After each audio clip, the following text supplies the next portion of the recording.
छलियै भोला बड़ दयालु छै गे बहिना, दुखिया के करै छै उद्धार। ओ सुनै छलियै भोला बड़ दयालु छै गे बहिना, दुखिया के करै छै उद्धार। ओ दुखिया के करै छै उद्धार। ओ दुखिया के करै छै उद्धार।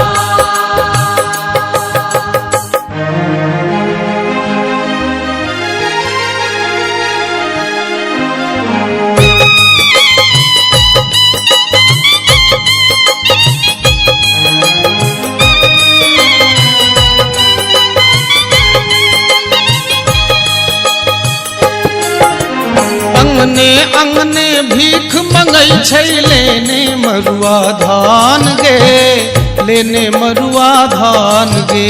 लेने मरुआ धान गे, लेने मरुआ धान गे। खाए न मेवा पूरी मिश्री भांगक रकटल प्राण गे, भांगक रकटल प्राण गे। भांगक रकटल प्राण गे, भांगक रकटल प्राण गे।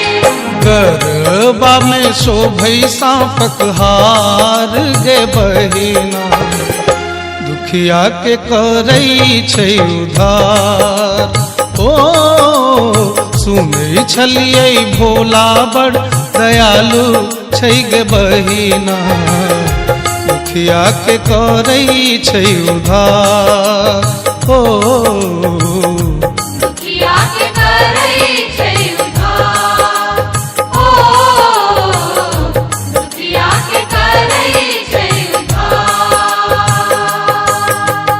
ओम नमः शिवाय, ओम नमः शिवाय, ओम नमः शिवाय, ओम नमः शिवाय।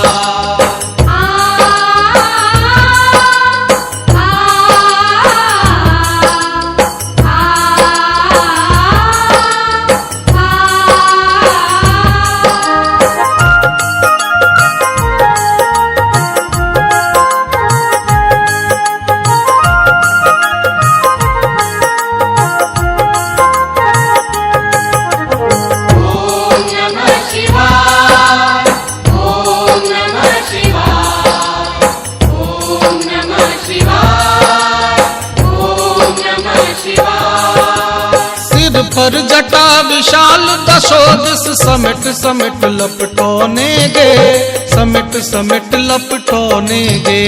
समेट समेट लपटोने गे, समेट समेट लपटोने गे।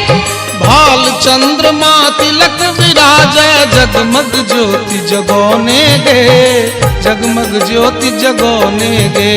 जगमग ज्योति जगोने गे, जगमग ज्योति जगोने गे। जटवा सब है गंगा धार गे बहिना, दुखिया के करै छै उद्धार।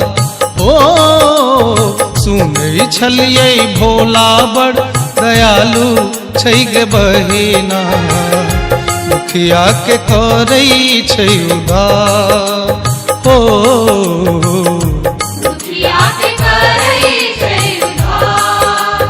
ओ दुखिया के करै छै उद्धार।